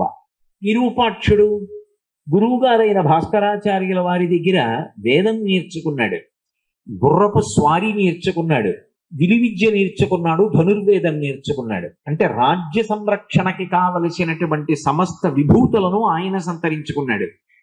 లలితమైనటువంటి భావనలను విద్యలను ఆమె సహజంగా ప్రకటనం చేసింది. ఇలా కొంతకాలం అయింది. సామంతరాజులు ఎక్కడుంటారో అక్కడికి ప్రభువులు వస్తూ ఉంటారు. ఒకప్పుడు పెనుగొండ విష్ణువర్ధనుడు వచ్చాడు, ఆతిథ్యం ఇచ్చాడు. వచ్చినటువంటి వారికి ఆతిథ్యం ఇవ్వడం ఈ దేశ సంప్రదాయం. కృతీచ ప్రతికర్తవ్యం యశధర్మ సనాతన అంటారు రామాయణంలో. కాబట్టి ప్రభువు విష్ణు స్వరూపుడు కనుక ఆయనకి ఆతిథ్యం ఇచ్చాడు. ఇంటికి వచ్చినటువంటి విష్ణువర్ధనుడు ఆ పిల్లని చూశాడు. నవయవ్వనంలో ఉంది. ఈమెను నేను వివాహం చేసుకుంటాను అన్నాడు. ఆయన క్షత్రియుడు, వీళ్ళు వైశ్యులు. ఈ పిల్లని ఇవ్వచ్చా? క్షత్రియుడికి అనుమానం వచ్చింది. తండ్రి ఏమీ మాట్లాడలేదు. సరే మీరు నిర్ణయం చెయ్యిందని చెప్పి విష్ణువర్ధనుడు వెళ్ళిపోయాడు. ఈయన వ్యక్తిగత సమస్యని సమాజ సమస్య చేశాడు కుసుమశ్రేష్ఠి. తానొక నిర్ణయం చెయ్యలేదు. 614 మందిలో ఉంది, నాకు జ్ఞాపకం ఉంటే సరిగ్గా 614 మంది వైశ్య కులాన్ని 612 103 దగ్గరగా 714 మంది గోత్రాల వాళ్ళని వైశ్యులందరినీ కూడా సమావేశపరిచి భాస్కరాచార్యుల వారిని ఆధ్యక్షం వహించమన్నాడు. ఆధ్యక్షం వహించమని నా కుమార్తె అయినటువంటి వాసవాంబని విష్ణువర్ధనుడు అడుగుతున్నాడు. ఇవ్వనా ఇవ్వవద్దా అని అడిగాడు. అందులో అధికులు 612 గోత్రములకు చెందినటువంటి వైశ్యులు అన్నారు, ప్రభువుకి నీ కుమార్తె భార్య అవడం, ప్రభువుతో బంధుత్వం కలవడం మనం మరింత బలపడడానికి ఉపయోగపడుతుంది, కాబట్టి పిల్లనియ్యి అన్నారు. కానీ కొంతమంది మాత్రం 102 గోత్రముల వారు మాత్రం అన్నారు, అలా ఇవ్వవద్దు, మనకంటూ ఒక సదాచారం ఉన్నది కదూ, కాబట్టి ప్రభువుకి పిల్లనిచ్చి పెళ్లి చేయవద్దు.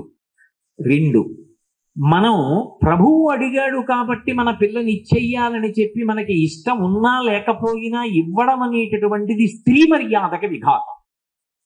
ఆమెకి ఇష్టం ఉందా లేదా అన్న దానితో సంబంధం లేదు. ఏదో రత్నహారీ చపార్థివ అని లోకంలో ఒక మాట. లోకంలో ఎక్కడ విలువైన వస్తువు దొరికినా అది ప్రభువుదే అని. ఆయన ఇష్టపడ్డాడు కాబట్టి పిల్లని ఆయనకి ఇచ్చేయడం ఏంటి? ఆమె మనసుతో సంబంధం ఎక్కడుంది? అసలు ఆమెకి ఇష్టమా కాదా? అలా ఉండడం ఆమెకి అంగీకార యోగ్యమా కాదా? ఇది విచారించవా? ఆయన అడిగాడని ఇచ్చేస్తావా? ఇవ్వవద్దు. ఆ పిల్లకి ఇష్టమైతే ఇవ్వండి, లేకపోతే ఇవ్వడానికి వీల్లేదు. అసలు అలా ఇవ్వద్దు. రాజుకి పిల్లని ఇవ్వడం ఏమిటి? ఇవ్వవలసిన అవసరం లేదు మనకి.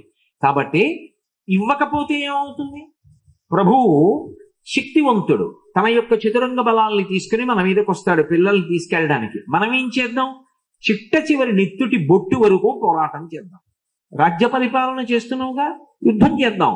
మడిసిపోతాం. గెలిస్తే పిల్లని రక్షించుకుంటాం.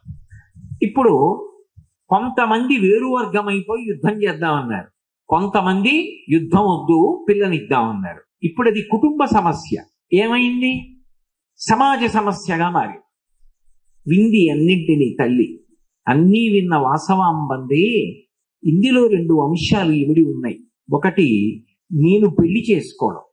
ఇక్కడ పెళ్లి చేసుకోవడం అనేటటువంటి మాటలో నా ప్రమేయం ఉండాలి కదూ, నా ఇష్టాయిష్టములకు కూడా ఒక సంబంధం ఉంటుంది కదూ. స్త్రీ అనేటటువంటిది అబల అన్న భావన కూడదు.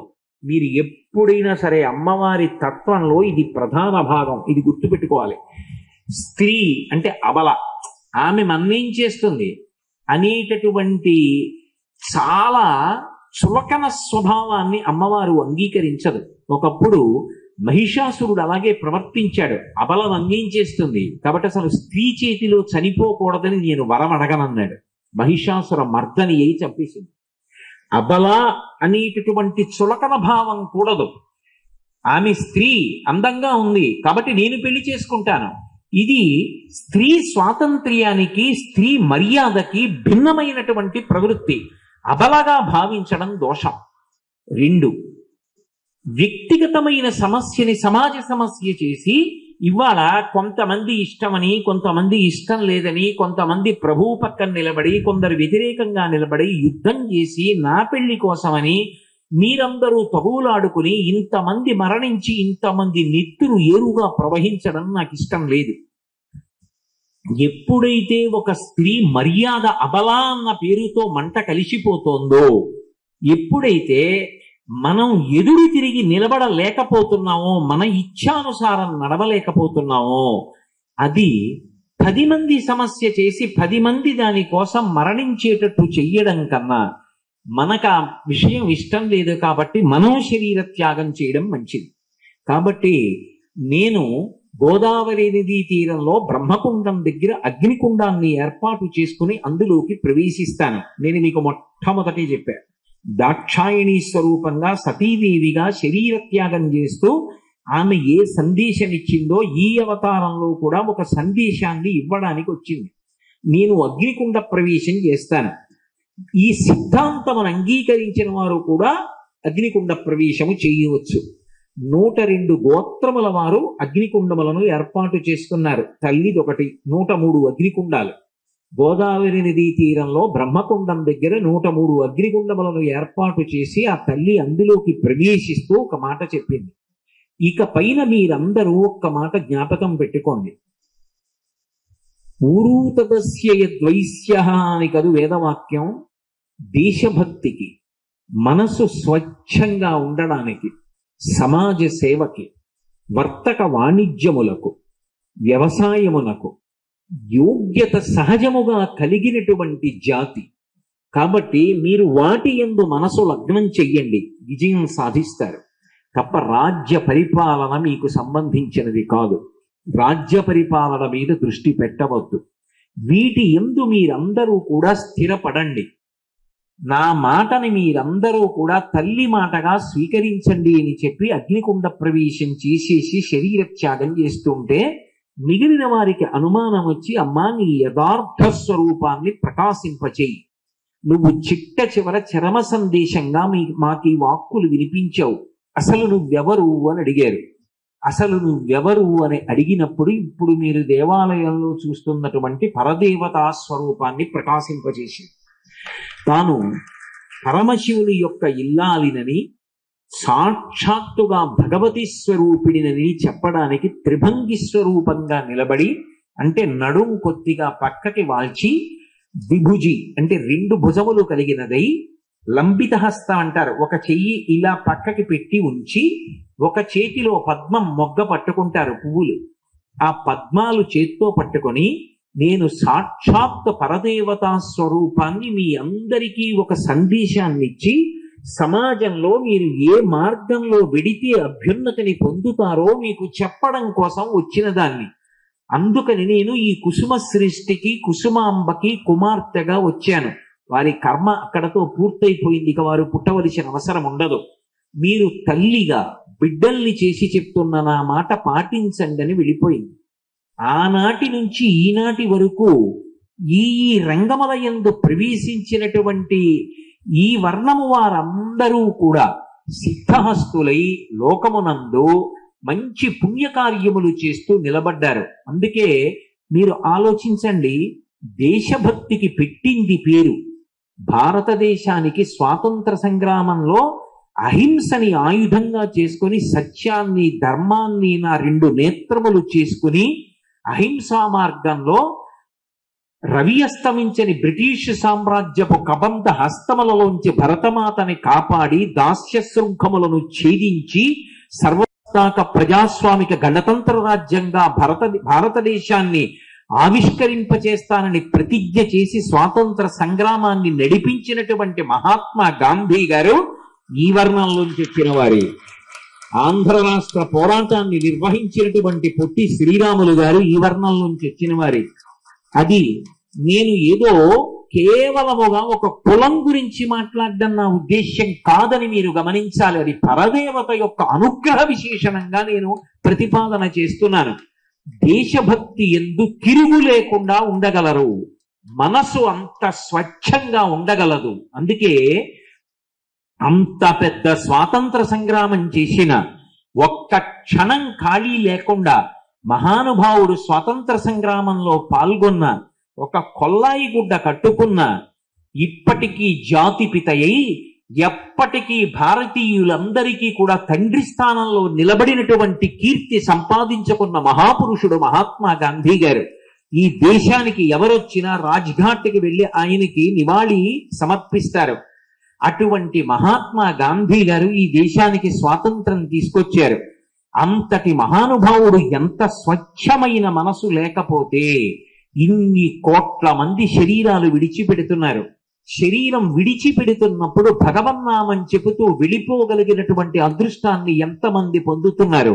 ఎదురుగుండా కక్ష కట్టిన వ్యక్తి నిలబడి తుపాకీ పట్టుకుని గుండెల్లోకి తోటాలు కాల్చేస్తుంటే, ఒక తోటా వెగరక ఒక తోటా గుండెల్లో దిగబడుతుంటే గుండె చేత్తో పట్టుకొని హే రామ్ హే రామ్ అంటూ ఆయన ఒరిగిపోయాడంటే ఆయన ఎంత స్వచ్ఛమైన హృదయం ఉన్నవాడు, ఎంత పరమభక్తి తత్పరుడు, ఎంత వేద ప్రామాణ్యమును అంగీకరించినవాడో, ఎంతగా దేశాన్నంతటినీ తన కుటుంబంగా ప్రేమించినవాడో, ఎంత విశాల హృదయుడు, ఎంత భగవద్గీతని ఆరాధించినవాడో, ఎంతటి మహాత్ముడు కాకపోతే కంచికామకోటి పీఠాధిపతులైన మహాపురుషులు చంద్రశేఖరేంద్ర సరస్వతి స్వామి వారంతటి వారు మహాత్మా గాంధీ గారితో సమావేశం పెట్టవలసి వస్తే వారితో కలిసి కూర్చోడానికి యోగ్యమైన ప్రదేశం ఏది అంటే గోశాలలోకి తీసుకెళ్లి కూర్చోపెట్టి మాట్లాడుకున్నారు ఇద్దరు.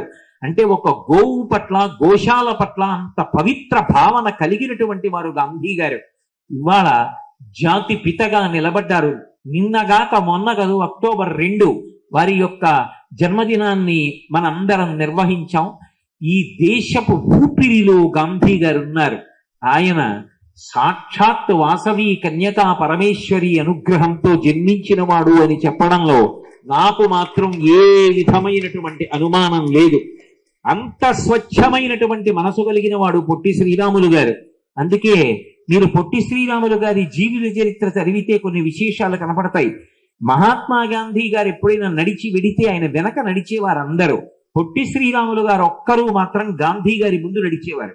ఒకప్పుడు ఆయన పాదయాత్ర చేస్తుంటే పొట్టి శ్రీరాములు గారు ముందు నడుస్తుంటే ఆ పక్కన ఉన్నటువంటి కార్యకర్తలు చూసి అందరూ గాంధీ గారి వెనక వెడితే ఈయనేమిటి ఎప్పుడు ముందు నడుస్తూ వెడుతుంటాడు, కాబట్టి అలా ముందు నడవకుండా ఆయన ఆపండి అన్నారు.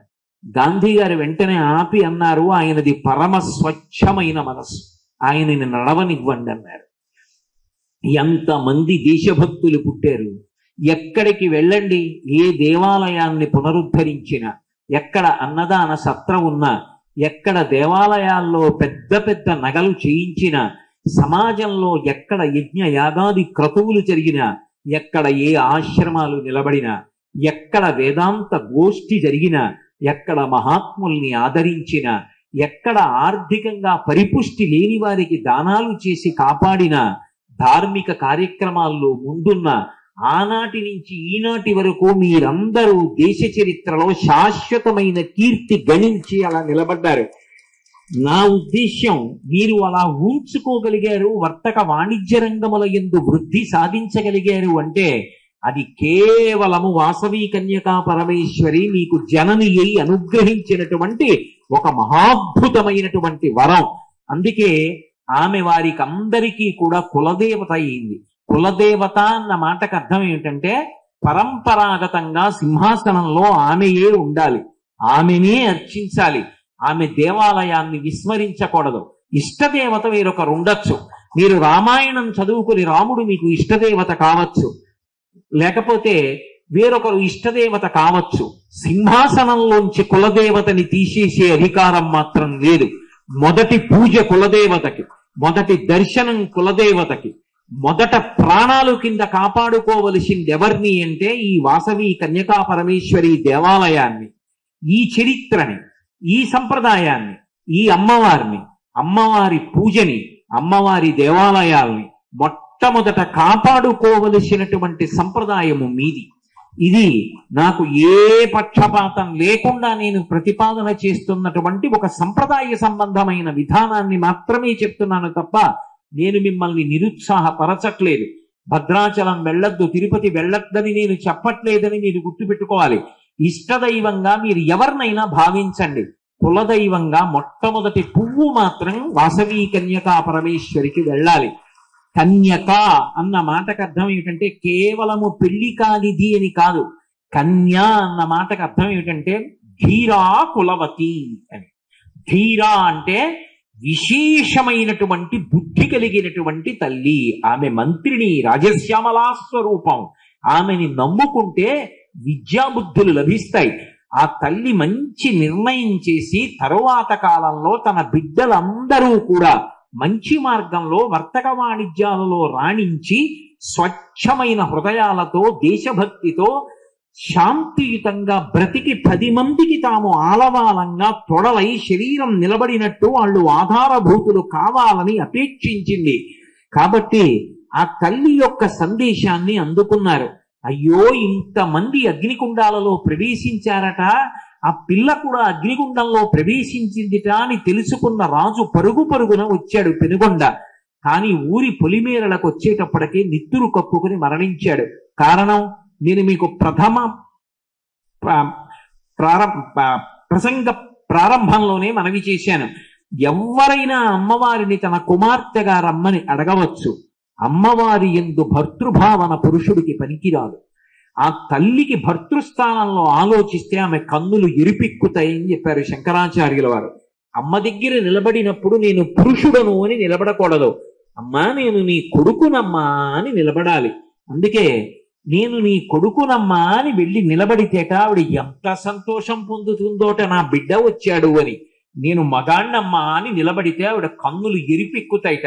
ఆవిడ దృష్టిలో పురుషుడు పరమశివుడు ఒక్కడే. శివే శృంగారార్ధ్ర తదిత రచనే కుచ్చనపరా అన్నాడు శంకరాచార్యుల వారు. అందుకే ఆ తల్లిని వివాహం చేసుకోవాలని ఆమె యందు శృంగార భావన పొందినటువంటి రాజు నిత్తురు కక్కుకు మరణించాడు.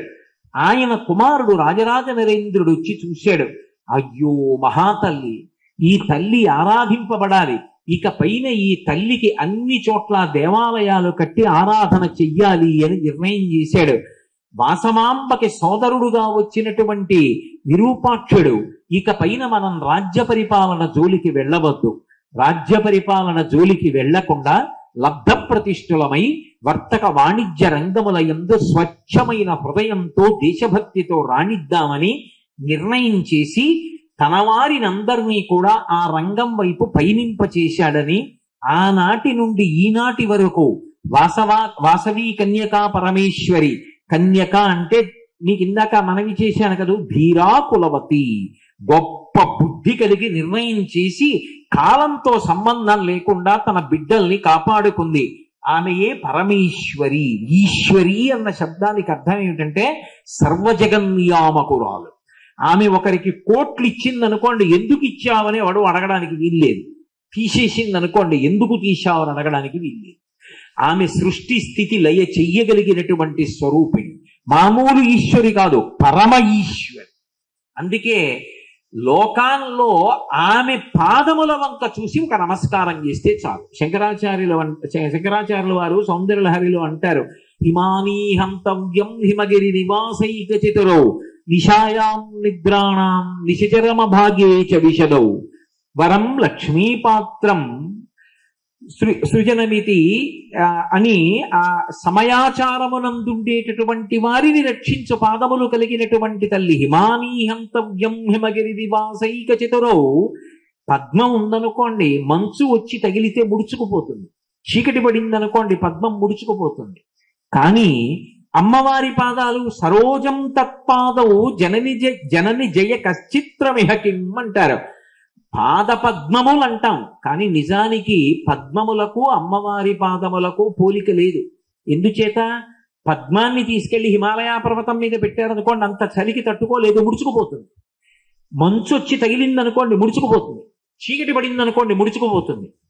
పద్మంలో లక్ష్మీదేవి కూర్చుంటుంది, కానీ అమ్మవారి పాదాలో హిమవంతుడికి కూతురు కాబట్టి ఎప్పుడూ హిమవత్ పర్వతం మీద జరుగుతుంది, ముడుచుకుపోయాయా? మంచు వచ్చి తగులుతుంది, ముడుచుకుపోయాయా? చీకటి పడిపోతే అమ్మవారి పాదాలు ముడుచుకుపోయాయా? ఎప్పుడైనా ఏ కష్టంలో ఉండండి, ఒక్కసారి తలుచుకుంటే చాలు.